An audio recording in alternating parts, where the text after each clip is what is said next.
Hey, what's up guys? Today, I'll show you a horror thriller film, May. Spoilers ahead, watch out and take care. After an accident at home, the young lady May develops an eye condition called lazy eye. Her mother gets her to wear an eye patch. When May complains that it feels itchy, her mother tells her it's the only way for her to make friends. Nonetheless, the eye patch alienates her from her schoolmates, and she shamefully covers it up with her hair. During her birthday, May's parents give her a doll called Susie. May tries to take Susie out of her box, but her mother stops her, saying that Susie is special and shouldn't be taken out of her box. May grows up conversing with the doll, her only friend. One day, now grown up, May tells Susie about how she met Adam, a cute car mechanic. This boy is different and attractive to May. She admits that she likes everything about him, especially his hands. May ends up apologizing to Susie. May states that they might be best friends, but she needs a real friend that she can hold. May decides to get eye contacts to cover up her bad eye. She tells the doctor that she has a date, and the doctor reassures her that the contacts will keep her eyes from crossing. While May waits for her contacts, the doctor gives her a special pair of eyeglasses to help train her eye for the correction. With her new sunglasses, May eats her lunch just across the street from Adam. She watches from a distance as he goes outside for a smoke. She later returns to the veterinary clinic, where she works and is greeted by Polly, her lesbian co-worker. After work, May leaves the clinic, passing Polly, who's busy carving up a pumpkin for Halloween. Polly strikes up a conversation, and May compliments her for having a beautiful neck. Polly invites her to hang out sometime. While riding the elevator up to her apartment, May encounters a couple in a wild workout. She gets caught staring, but the couple dismiss her and resume their workout session. The next morning, May tries on her new eye contacts for the first time. She is exhilarated as her lazy eye is no more. She gets dressed and shows off her new eyes to Susie. She leaves the house and passes Adam on the street. However, May hasn't introduced herself yet, so they only pass each other by. May arrives at work and is met by a client who says that his dog lost a leg. The following day, May gets ready to see Adam. She tries on outfits, but is unable to find one that she likes. She then sews her own low-cut outfit and wears that instead. May leaves the house. She sees Adam enter a cafe and follows him inside. She sits down at a separate table beside Adam and watches him while he reads. After working up her courage, she awkwardly tries to get his attention, but fails and returns to her table to resume watching him quietly. When Adam suddenly falls asleep, May approaches him. She touches his hand and uses it to caress her own face. Unfortunately for May, Adam wakes up during this. May is startled and trips, but gets up and runs away. Upset and embarrassed over her failure, May injures herself by pricking her thumb with a scalpel at work. Polly catches her, but May tells her that it doesn't hurt. She does it to Polly, who immediately recoils in pain. After a while, Polly admits that she liked it and asks May to do it again. The client with the three-legged dog returns having found his dog's severed leg. He asks May to sew it back on, and she agrees. Later that day, May runs into Adam at the laundromat. He approaches her and asks for detergent. A little while later, they sit out back and May tries smoking cigarettes with Adam. Adam compliments the shirt that May made herself. May then tells him that he has beautiful hands. They return inside to retrieve their laundry, and May's underwear falls from her basket. When she bends over to pick it up, Adam peeks at her smelly underwear from behind. May notices that Adam's underwear has a cartoon race car on it, but he tells her that his girlfriend bought it for him. May is disappointed, but Adam clarified that he's single now. He gives her a pack of cigarettes for her to practice smoking on, and then leaves. May is ecstatic. The next day, she purposely bumps into Adam on the street. They end up having lunch together at a park. While talking, May tells him that she works at the animal hospital. She details a gruesome failed operation on a black Labrador a while back. When a group of kids enter the park, May finds out that the kids are blind, therefore touching everything around them. Suddenly, Adam turns to leave. May stops him and touches his hand, but eventually lets Adam go. He tells her that he wants to see her again, and they agree to meet later that evening. May goes home and sews another dress for herself to wear during her date with Adam. She practices kissing with the dolls and leaves for her date. She meets Adam at his garage. Adam asks her what she was doing with his hand in the cafe, but May quickly changes the topic. She asks him if he likes her. Adam replies, saying that she's weird, but that he likes her anyway. They move to Adam's apartment, filled with bizarre artwork. May finds a switchblade on the counter. Adam takes it from her and jokingly stabs her. The blade on the knife retracts, and May is unharmed. She grabs Adam's hand and stabs the knife into her chest. They start massaging. However, May gets too aggressive and pushes Adam. He's shocked, and May is forced to go home. When she arrives home, she gets angry at Susie. She bangs on Susie's box and accidentally hurts her own hand. The following day, May patches up her hand at work.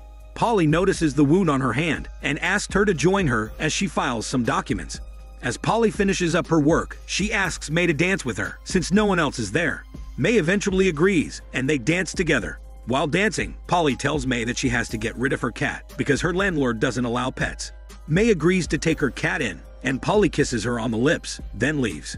She invites May to a party, but May declines the invitation. Later that night, May calls Adam, but he doesn't respond. She leaves a message on his answering machine and impatiently waits for him to call back. She goes out to do her laundry, hoping to find Adam in the laundromat, but he's not there. A couple of days pass, and May still gets no response. Unable to wait any longer, she goes to Adam's house. He is surprised to see her outside and invites her inside. He apologizes for not calling her back, saying that he's busy working on a movie. They end up at May's apartment and have dinner together. After dinner, they watch Adam's movie together. The movie is gruesome, featuring a couple eating each other alive in an erotic fashion. May moves closer to Adam. When the movie ends, May and Adam move to the bedroom to let go of their smelly hormones. May starts getting aggressive again, but Adam slows her down and kisses her gently. However, May bites Adam's lip, causing it to bleed. At the same time, Adam notices Susie and gets weirded out. May wipes Adam's blood all over her lips. She goes in for a kiss, but Adam stops her and asks for a towel to clean up his virgin blood. Despite all the blood, May continues to try and kiss Adam. This freaks Adam out and he leaves. While on the way out, he hears May shouting at Susie. May locks Susie inside her cabinet. The next evening, May visits Adam's house. He has a friend over and is talking about May, oblivious to the fact that May is standing just outside the door. May overhears Adam, calling her a lunatic. Heartbroken, May goes home and cuts the hand off her doll. She hears a message from Polly on her answering machine, inviting her to come over. May gives in and goes to Polly's house to hang out. While hanging out, Polly kisses May. She unbuttons May's blouse, and May kisses Polly's neck. Polly starts tongue-searching May's neck and chest, but May notices a large mole on Polly's finger that turns her off. A day later, May goes to the park to smoke a cigarette and sees the blind kids from earlier. She decides to go to the daycare center to volunteer and help watch the kids. She meets them and is introduced to Petey, a young blind girl. She watches as Petey makes an ashtray out of clay. Petey writes May's name on the ashtray and gives it to her. That afternoon, May runs into Adam at the laundromat. They exchange small talk, but Adam pretends that the washing machine is broken and immediately leaves. May finds out that the machine works, and Adam is simply trying to avoid talking to her. The next morning, she goes to Polly's place and catches her fooling around with another woman. She gets jealous and leaves. At night, May cries alone in her room. She tries to get the cat to play with her. When the cat ignores her, she gets angry and throws the ashtray at it, killing instantly. Now going insane, May imagines that Susie is talking to her. The glass on Susie's box cracks. She tries to call Adam, but Adam tells her that he doesn't want to see her. May takes Susie to the daycare the next morning to show her to the kids. She introduces Susie to the kids and tries to get them to guess what it is. When no one is able to guess correctly, May tells them that Susie is her best friend. The kids get excited and try to get Susie out of her box. However, May tries to stop them, and a tug of war over Susie ensues. The glass box ends up breaking. The children run to pick Susie out of her box, but end up cutting themselves on the glass shards. Heartbroken, May goes home, covered in blood with a mangled Susie. A few days pass, and Polly calls May, asking why she hasn't shown up for work. May sprays the cat's dead body with deodorizer and stows it away in the freezer. She leaves the house, and on a street bench, she meets a young rocker with eccentric hair and a leather jacket. The two end up going to May's house to play some hormone hide-and-seek game. The guy takes off his shirt, and May compliments his tattoo. He then goes to get ice from the freezer to cool off, but instead finds the cat's carcass inside. This freaks the guy's hormones out. He calls May a freak and insults her, but May finds a pair of scissors nearby and stabs him. After, May embarks on a new project and sets out in search of more body parts to complete her masterpiece. The next day, May reads a book at the park. Adam arrives and approaches her. He apologizes to her for acting like a jerk. He asks to be friends and shakes her hand. May kisses his hand and he leaves, but not before she says goodbye to his hands. Later at work, May measures Polly's neck. She tells Polly that she wants to make her a blouse as an apology for being irrational and jealous of her new lover. Polly's lover arrives to bring lunch and gets introduced to May, who compliments her long legs. May measures Polly's arms, then leaves. She steals some surgical tools and a cooler from work, then goes home. That night, she creates a new blouse for Polly. With surgical tools and cooler in hand, she heads over to Polly's house. May is finally about to start her project, making herself a new friend. May arrives at Polly's house. They hang out, and Polly asks for the blouse. She expectantly waits for May to put it on her, but May pulls out 2 scalpels and brings them close to Polly's neck. Polly lets it slide, choosing to trust May. However, May slices her neck and kills her. Polly's girlfriend comes home and finds May inside. May compliments her legs once more and orders her to turn around for her. The girlfriend obeys, and May checks her out. Suddenly, she stabs the girl in the head. She later leaves Polly's house, cooler in tow, and goes to Adam's place. He opens the door, and his new girlfriend appears shortly after. She invites May inside, and May enters.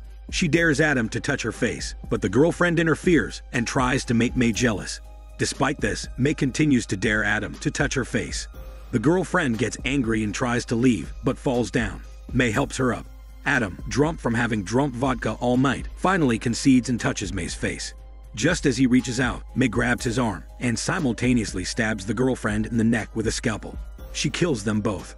May arrives home later that night. She brings out her collection of body parts and retrieves the cat's body from the freezer. She washes the blood off of herself and gets to work making and stitching together her new friend. For her newly created friend, she creates another dress and a fabric head, which she sews onto its neck. She takes the broken pieces of Petey's ashtray and uses the letters on it to spell Amy, her new friend's name. She inserts the pack of cigarettes into Amy's breast pocket and is elated at her new best friend's beauty. May is suddenly heartbroken upon realizing that Amy cannot see her because she doesn't have eyes. She removes her glasses and puts them on Amy. But this does not change anything. With no other choice left, May grabs a sharp pair of scissors and cuts out her own left eye. She puts the eyeball on Amy's face and begs Amy to look at her. The eyeball only slides off Amy's face. While May hopelessly cries at Amy's side, Amy suddenly comes to life. She puts her hand, Adam's hand to be exact, on May's face and caresses it affectionately. May smiles, happy that she finally has her very own friend. This is Daniel CC Movie Channel. Stay safe and enjoy your day.